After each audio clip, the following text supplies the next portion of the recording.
ಕಲಬುರಗಿಲೂ ಪಾಪ ಪ್ರಗತಿ ಪರಿಶೀಲನೆ ಸಭೆ ಮಾಡಿದ್ರು. ಆ ಸಭೆಯಲ್ಲಿ ಏನೇನು ಚರ್ಚೆ ಆಯಿತು ಅನ್ನೋದು ನಾನು ತಗೊಂಡಿದ್ದೀನಿ ವಿಷಯನ. SIRದೇ ಅವ್ರಿಗೆ ಚಿಂತೆ. ಅಲ್ಲೂ ಸಹ ಪ್ರಗತಿ ಪರಿಶೀಲನಾ ಸಭೆಯಲ್ಲಿ SIRಗೆ ಸಂಬಂಧಪಟ್ಟಿದ್ದನ್ನೇ ಅಧಿಕಾರಿಗಳಿಗೆ ಏನೇನು ಸೂಚನೆ ಕೊಡಬೇಕು ಕೊಟ್ಟರು. ಅದ್ರ ಜೊತೆಗೆ ನಾನು ಈ ರಾಜ್ಯದ ಮುಖ್ಯಮಂತ್ರಿಗಳನ್ನ ಕೇಳಲಿಕ್ಕೆ ಬಯಸ್ತೀನಿ, ಕಲಬುರಗಿಗೆ ನೀವು ಹೋದರಲ್ಲ, ಕಲಬುರಗಿನಲ್ಲಿ ರೈತರು ಜನರ ಪರಿಸ್ಥಿತಿ ಏನಾಗಿದೆ ಅಂತಕ್ಕಂಥ ಒಂದು ಮಾಹಿತಿ ಪಡೀಲಿಕ್ಕೆ ಯಾವುದಾದ್ರೂ ಒಂದು ಹಳ್ಳಿಗೆ ಏನಾದರೂ ಭೇಟಿ ಕೊಟ್ರ? ಇಲ್ಲ ಹೋಗಲಿ ನಿಮ್ಮ ಅಧಿಕಾರಿಗಳು ಇವತ್ತು ಕಲಬುರಗಿ ಭಾಗದಲ್ಲಿ, ಕಲ್ಯಾಣ ಕರ್ನಾಟಕ, ಯಾದಗಿರಿ ಇರ್ಬೋದು, ರಾಯಚೂರು ಇರ್ಬೋದು, ಬಳ್ಳಾರಿ ಇರ್ಬೋದು, ಅಲ್ಲಿಯ ಜನರ ಪರಿಸ್ಥಿತಿ ಏನಿದೆ, ರೈತರದು, ಕೂಲಿ ಕಾರ್ಮಿಕರ ಪರಿಸ್ಥಿತಿ ಏನಿದೆ, ಇದನ್ನು ಏನಾದರೂ ನಿಮ್ಮ ಅಧಿಕಾರಿಗಳು ನಿಮ್ಮ ಗಮನಕ್ಕೆ ತಂದಿದ್ದಾರಾ?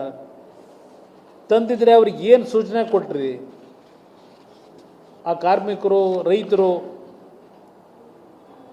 ಪ್ರತಿನಿತ್ಯ 50 ಜನ 60 ಜನ ತಂಡವಾಗಿ ಹಳ್ಳಿಗಳು ಬಿಟ್ಟು ಇಲ್ಲೆಲ್ಲೋ ದಾವಣಗೆರೆ ಕಡೆ ಅಡಿಕೆ ತೋಟದ ಕೆಲಸ ಮಾಡಲಿಕ್ಕೆ, ಚಿಕ್ಕಮಗಳೂರು ಕಡೆ ಕಾಫಿ ತೋಟದ ಕೆಲಸ ಮಾಡಲಿಕ್ಕೆ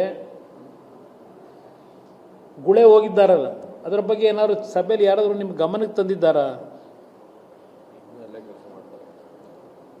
ಕೆಲವರು ರೈತರು ಬೆಳೆ ಹಾಕಿ, ತೊಗರಿ ಬೆಳೆಗೆ ಬೆಳೆ ಹಾಕಿದಂಥದ್ದು ಬೆಳೆ ನಾಶ ಆಗಿದೆ, ಹಲವಾರು ಬೆಳೆಗಳು ನಾಶ ಆಗಿದೆ. ಅವರಿಗೆ ಊಟಕ್ಕೆ ತೊಂದರೆಯಾಗಿ ಹಣದ ಕೊರತೆಯಿಂದ, ಆರ್ಥಿಕ ಸಮಸ್ಯೆಗಳಿಂದ ಕೂಲಿ ಕೆಲಸ ಕೇಳ್ಕೊಂಡು ಬೆಳಗ್ಗೆ ಇದ್ದರೆ ಕಲಬುರಗಿಗೆ 50 ಜನ 100 ಜನ ಗುಂಪು ಒಂದು ಹಳ್ಳಿಗಳಿಂದ ಬಂದು ಕಲಬುರಗಿ ನಗರದಲ್ಲಿ ಕ್ಯಾಂಪ್ ಮಾಡ್ಕೊಂಡು ಒಂದು ಕೂಲಿ ಕೆಲಸ ಸಿಗುತ್ತಾ ಅಂತ ಹೇಳಿ ಪ್ರತಿನಿತ್ಯ ಅನುಭವಿಸ್ತಾ ಇರತಕ್ಕಂಥ ಸಮಸ್ಯೆಗಳೇನಿದೆ, ಮಾಧ್ಯಮದ ಸ್ನೇಹಿತರು ನೀವು ಬರೆದಿದ್ದೀರಿ. ಆದರೆ ಅದಕ್ಕೆ ನೀವೇನಾದರೂ ಈ 2 ದಿವಸದ ಪ್ರವಾಸದಲ್ಲಿ ಯಾರೂ ನೀವು ಆತಂಕಕ್ಕೆ ಒಳಗಾಗೋದು ಬೇಡ, ನಮ್ಮ ಸರ್ಕಾರ ನಿಮ್ಮ ಪರವಾಗಿದೆ,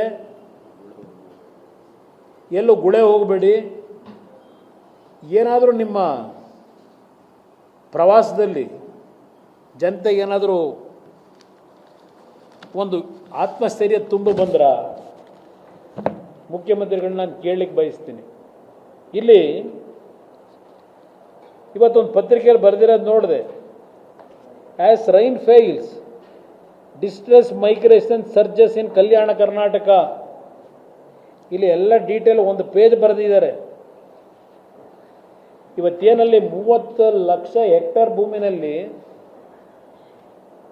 ಬಿತ್ತನೆ ಆಗಬೇಕಾಗಿತ್ತು, ಇಲ್ಲಿವರೆಗೆ ಆಗಿರ್ತಕ್ಕಂಥದ್ದು 11.7 ಲಕ್ಷ ಹೆಕ್ಟೇರು, ಅದರಲ್ಲೂ ಹಾಕಿರ್ತಕ್ಕಂಥ ಬೆಳೆ ನಾಶ ಆಗಿದೆ.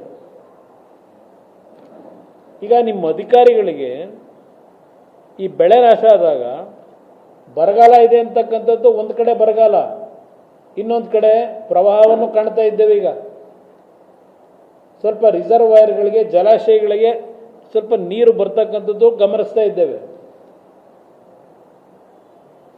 ನಿಮ್ಮ ಅಧಿಕಾರಿಗಳಿಗೆ ಇಲ್ಲಿ ಸಭೆ ಮಾಡ್ತಾರೆ, ಚೀಫ್ ಸೆಕ್ರೆಟರಿನೋ ಇಲ್ಲ ಡಿಸಾಸ್ಟರ್ ಮ್ಯಾನೇಜ್ಮೆಂಟ್ನ ಸೆಕ್ರೆಟರಿ, ಕೇಂದ್ರ ಸರ್ಕಾರದಿಂದಲೋ ಇಲ್ಲ ನೀವು ಮಾಡಿರ್ತಕ್ಕಂಥ 4 ಗೈಡ್ಲೈನ್ಸ್ ಇದೆಯಲ್ಲ, ಪ್ಯಾರಾಮೀಟರ್ಸು, ಬರಗಾಲ ಘೋಷಣೆ ಮಾಡಲಿಕ್ಕೆ ಇಲ್ಲ ಫ್ಲಡ್ನ ಇರ್ತಕ್ಕಂಥ ಘೋಷಣೆ ಮಾಡ್ತಕ್ಕಂಥದ್ದಕ್ಕೆ, ಅದಕ್ಕೆ ವಿಷಯಗಳನ್ನು ಸಂಗ್ರಹ ಮಾಡಿ ಎಲ್ಲೆಲ್ಲಿ ಏನೇನು ಪರಿಸ್ಥಿತಿ ಇದೆ ಅದನ್ನು ಕೇಂದ್ರ ಸರ್ಕಾರಕ್ಕೂ ಕಳಿಸ್ಬೇಕಲ್ಲ. ಅದು ಎಷ್ಟರ ಮಟ್ಟಿಗೆ ಇಲ್ಲಿವರೆಗೆ ಸ್ಥಳ ಪರಿಶೀಲನೆ ನಿಮ್ಮ ಅಧಿಕಾರಿಗಳು ಮಾಡಿದ್ದಾರೆ? ಇದರ ನನಗಿರ್ತಕ್ಕಂಥ ಒಂದು ಮಾಹಿತಿ, ಈ ಬರಗಾಲದ ವೀಕ್ಷಣೆ ಮಾಡಿ ಮಾಹಿತಿ ಪಡೀತಕ್ಕಂಥದ್ದಕ್ಕೆ ಇನ್ನೂ ನಮಗೆ ಆಗಸ್ಟ್ 15ನೇ ತಾರೀಕಿನವರೆಗೆ ಕಾಲಾವಕಾಶ ಇದೆ. ಇನ್ನೂ ನಾವು ಮಾನ್ಸೂನ್ ಸಂಪೂರ್ಣವಾಗಿ ಮುಗಿದಿಲ್ಲ. ಜುಲೈ 15ನೇ ತಾರೀಕಿನಿಂದ ಆಗಸ್ಟ್ 15ನೇ ತಾರೀಕುವರೆಗೂ ನಾವು ಏನಾಗ್ಬೋದು ಅದನ್ನೆಲ್ಲ ನೋಡಿ ಆಮೇಲೆ ಸ್ಥಳ ಪರಿಶೀಲನೆ ಮಾಡ್ತೀವಿ. ಈ ಒಂದು ವಾತಾವರಣದಲ್ಲಿ ಇದ್ದಾರೆ ನಿಮ್ಮ ಅಧಿಕಾರಿಗಳು. ಈ ಕ್ಷಣದವರೆಗೆ ಏನಾದರೂ, ಈಗ ನೀವೇ ಮೊದಲು ಹೇಳಿದ್ರಿ ಮಳೆಯ ಕೊರತೆ ಇರ್ತಕ್ಕಂಥದ್ದು, ಹಲವಾರು ಭಾಗದಲ್ಲಿ ಬಿತ್ತನೆ ಮಾಡಿದ್ರು, ಬೆಳೆ ವಿಮೆ ಇಲ್ಲ, ಬೆಳೆ ವಿಮೆ ಮಾಡಿಸ್ತಕ್ಕಂಥದ್ದಕ್ಕೂ ರೈತರ ಹತ್ರ ಹಣ ಇಲ್ಲ, ಇಷ್ಟೆಲ್ಲ ಇದೆ. ಇದೆಲ್ಲ ಪಾಪ ಹೇಳಿದ್ರಿ, ಸಾಲ ಮನ್ನಾ ಮಾಡಲಿಕ್ಕೀಗ ಸ್ವಲ್ಪ ಕಷ್ಟ ಇದೆ, ನಾವೊಂದು ಕಾಲದಲ್ಲಿ ಮಾಡಿದ್ದೀವಿ, ನೋಡೋಣ ಚಿಂತೆ ಮಾಡ್ತಿದ್ದೀವಿ ಅಂತ ಪಾಪ ಹೇಳಿದ್ದೀರಿ. ಅದನ್ನು ನೋಡಿದ್ದೇನೆ, ಗಮನಿಸಿದ್ದೇನೆ.